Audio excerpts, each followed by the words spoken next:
ஐயனார் துணையில் நிலாவோட அப்பாவுக்கு ஃபோன் பண்ணி அழைப்பு சொன்னப்போ நிலா வேண்டாங்கிற மாதிரி சொல்கிறப்போ சோழன் தான் கூப்பிட்டு சொல்லலான்னு சொன்னாங்க.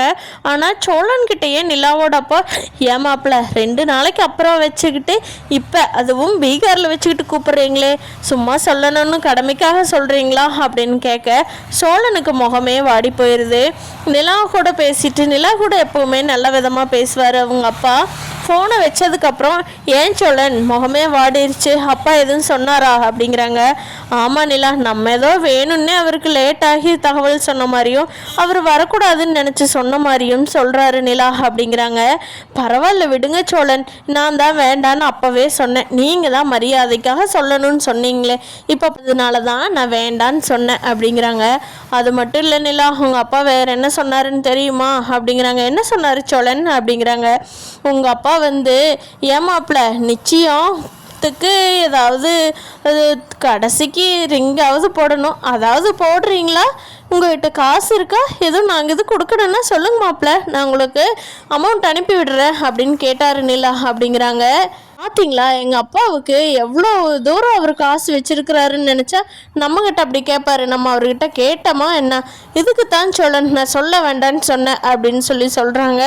சரி விடு நிலா, அவர் மாதிரி அவர் பேசக்கூடாத அளவுக்கு நம்ம ஒரு நாள் முன்னேறி காட்டுவோம் நிலா அப்படின்னு சோழன் சொல்கிறாங்க. கண்டிப்பாக சோழன், நம்ம முயற்சி பண்ணுனா கண்டிப்பாக முன்னேறிடலாம் அப்படின்னு 2 பேரும் பேசிட்டு நிலா சரி சோழன் எனக்கு டயர்டாக இருக்குது நான் படுத்து தூங்குறேன் அப்படிங்கிறாங்க. அப்போ சோழன் இருந்துக்கிட்டு பாவம் நிலா எவ்வளோ பெரிய வசதியான வீட்டு பொண்ணு, நம்ம வீட்டில் தங்கிக்கிட்டு நம்ம வீட்டில் இருக்கிற ஒவ்வொருத்தருக்கும் ஒவ்வொரு நல்லதாக பார்த்து பண்ணிக்கிட்டு இருக்காளே, இவளுக்காக நம்ம இப்போ என்ன பண்ணி கொடுத்தோம் பாரு. சேரனண்ணாவுக்கு நிச்சயம்னு சொன்னப்போ கூட நம்ம சந்தாவுக்கு வைர மோதிரம் வாங்கி போடலான்னு நினைக்கிறா. வேற ஏதாவது ஒரு பொண்ணாக இருந்தால் எனக்கு என்ன போட்டீங்க, எதுவும் போடல, அப்போ அந்த பொண்ணுக்கும் போடாதீங்கன்னு சொல்லு. ஆனால் நம்ம வீட்டு நிலா எவ்வளோ நல்ல பொண்ணாக இருக்காச்சே, நான் கடைஞ்செடுத்து தேடினா கூட இப்படி ஒரு பொண்டாட்டி கட்டியிருக்க முடியாது அப்படின்னு நினச்சிக்கிட்டு சோழன் ரொம்ப பெருமையாக நினச்சிட்டு இருக்காரு. அப்போ அவருக்கு நைட்டு தூக்கமே வரமாட்டேங்குது. நம்ம நிலாவுக்கு ஏதாவது ஒன்று பண்ணி கொடுக்கணும், என்ன பண்ணலான்னே யோசனை பண்ணிக்கிட்டு இருக்காரு. அப்போ அவருக்கு யோசனை வருது, ஆமாம் நம்ம சந்தாவுக்கு மட்டும்தான் வைர மோதிரம் வாங்கணுமா, நம்ம ஆளுக்கும் வைர மோதிரம் வாங்கி கொடுக்கலாம், ஒரு 50,000 ரூபா வரும்னு சொன்னால, நம்ம போன மாதம் சம்பளத்தும் இந்த மாதம் சம்பளம் 2ஐயும் சேர்த்து 50,000 ரூபாய்க்கு நம்ம நிலாவுக்கு கண்டிப்பாக ஒரு வைர மோதிரம் வாங்கி கொடுத்துடணும் அப்படின்னு முடிவு பண்ணிட்டாங்க சோழன். இதை நிலாவுக்கு சொல்லக்கூடாது அப்படின்னு நினச்சிக்கிட்டு காலையில் சும்மா சோழன் நிலா இந்த என்னோட ரிங்கை போட்டு பாரு, உங்கள் கைக்கு எவ்வளோ லூஸாக இருக்குன்னு பார்க்கலாம் அப்படின்னு போட்டு பார்க்குறாங்க. இது என்ன சோழன், என்னமோ ரிங்கு வாங்கி கொடுக்குற மாதிரி கேட்குறீங்க, ஃபஸ்ட்டு கடனை கட்டுறக்கே காசு இல்லையா அப்படின்னு சொல்லிக்கிட்டு நிலா கேட்குறாங்க. அதான் தெரியுதுல்ல, நான் கடனை கட்டுறக்கே காசு இல்லை அப்படின்னு. சரி அப்போ சும்மா போட்டு பார்க்க சொன்னால் போட்டு பார்த்துட்டு சொல்ல அப்படின்ட்டுறாங்க.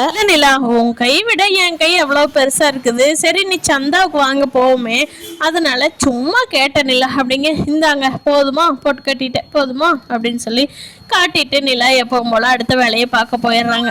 சரி எல்லாம் உட்காந்துட்டே இருக்காதீங்க, ஆளுக்கு ஒரு வேலையை செய்யுங்க, நான் போய் சேரனண்ணா கூட சமையல் வேலையை பார்க்குறேன் அப்படின்னு சொல்லிட்டு நிலா கிளம்பி போய் ஒரு வேலையும் ஆளுக்கு பார்த்துட்டு இருக்காங்க. பாண்டியோட மெக்கானிக் ஷாப்புக்கு வானதி வர்றாங்க. வந்த வானதி, டே பாண்டி சூப்பர்ரா, உங்கள் அண்ணனோட நிச்சய வேலையெல்லாம் எப்படி போயிட்டுருக்குது அப்படிங்கிறாங்க. ஆமாம் வானதி, நானே உனக்கு கூப்பிடலான்ட்டு இருந்தேன், உனக்கு சேர்த்து டிக்கெட் போட்டாச்சுல்ல, வந்துருவதானே அப்படிங்கிறாங்க. கண்டிப்பாடா, நீ கூப்பிட்டு வராமல் இருப்பனா உங்கூட 4 நாள் தொடர்ந்து தங்கலாமே, ஆனால் பாண்டி மெடிக்கல் ஷாப்பு வச்சுட்டு நான் எப்படா செல்வத்தை நம்பி விட்டுட்டு வர முடியுமா அப்படிங்கிறாங்க.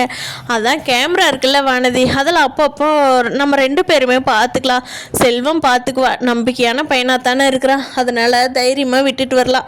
அப்புறம் அந்த டாக்டர்னு சொல்லி வாய்க்கிலேயே பேசிகிட்டு இருப்பியே, அந்த டாக்டர்கிட்டையும் சொல்லிட்டு வா, அப்பப்போ செல்வம் என்ன பண்ணுறான்னு பார்த்துக்க சொல்லி, அப்போ தான் கரெக்டாக இருக்கும் வானதி அப்படிங்கிறாங்க. சரி பாண்டி, வேணா நான் கல்யாணத்துக்கு கூட வரட்டுமா, இருந்துக்கிட்டுமா அப்படிங்கிறாங்க. ஹேய் பெரிய தொழிலதிபர் ஆயிட்டாடி, நீ பயங்கர பொறுப்பாக இருக்கிறியே, முன்னாடி இருந்த வானதியாக இருந்தா எப்போ எங்கே ஊர் சுத்த போகலாமோன்னு பார்த்துட்டு இருப்பேன், இப்போ பாரு நான் கல்யாணத்துக்கு வர நிச்சயத்துக்கு வராமல் இருந்துக்கிட்டுமான்னு கேட்குற அளவுக்கு பொறுப்பாயிட்டு இல்லடி நீயே அப்படிங்கிறாங்க.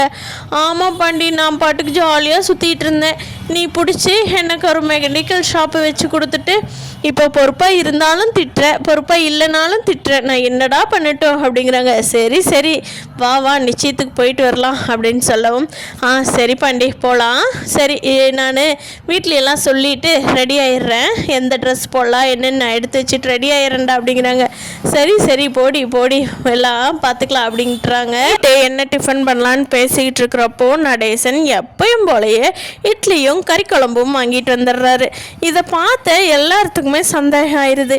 என்னது டெய்லி இட்லியும் கறி குழம்புமே வாங்கிட்டு வர்றீங்க அங்கிள், என்னாச்சு எதனால் அப்படின்னு சொல்லி நிலா கேட்குறாங்க.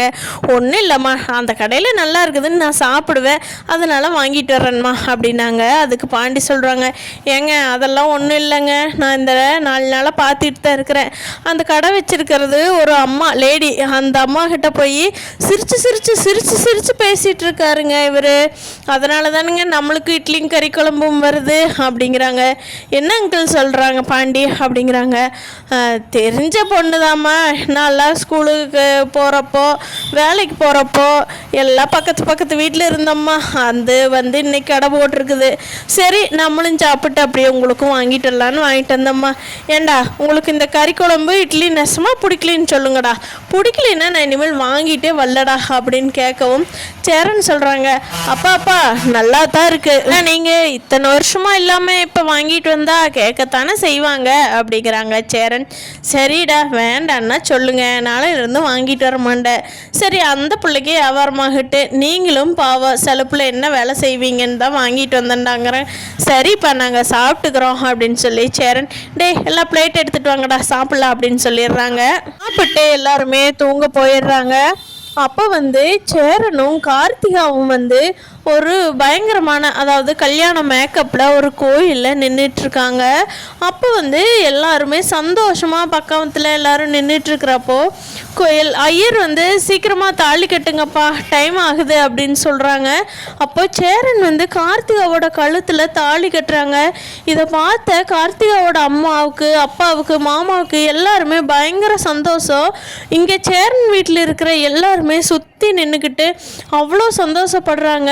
கார்த்திகாவும் சேரன் மட்டும் ரொம்ப சோகமாக ஒரு மாதிரி முகத்தை அமைதியாக வச்சுக்கிட்டு இருக்காங்க. என்னடா இது அப்படின்னு சொல்லி எல்லாருமே ஆச்சரியமாக, சந்தா கூட தானே கல்யாணம் ஆகுது, ஆனால் இங்கே என்னன்னா சேரன் கார்த்திகா கழுத்தில் தாலி கட்டிகிட்டு இருக்காரு அப்படின்னு சொல்லி பார்க்குறப்போ டக்குன்னு எந்திரிச்சு உட்கார்றாங்க நடேசனுக்கு வந்த கனவு தான் அது.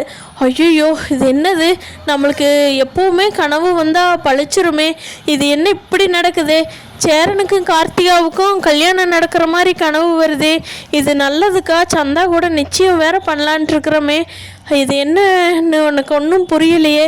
இப்போது இவனுங்கிட்ட சொன்னால் பயந்துருவானுங்களே, சொல்லலாமா வேண்டாமா, பேசாமல் நிலா கிட்ட மட்டும் இப்படி ஒரு கனவு வந்ததுன்னு சொல்லுவோமா, நம்ம சம்சாரம் எடுக்கிறப்ப கூட இப்படித்தான் கனவு அது நடந்துருச்சு, நமக்கு எப்போவுமே கனவு வராது ஆனால் வந்தால் நடந்துருமே அப்படின்னு சொல்லி நம்ம நடேசன் ரொம்ப பயந்து போய் இருக்காரு.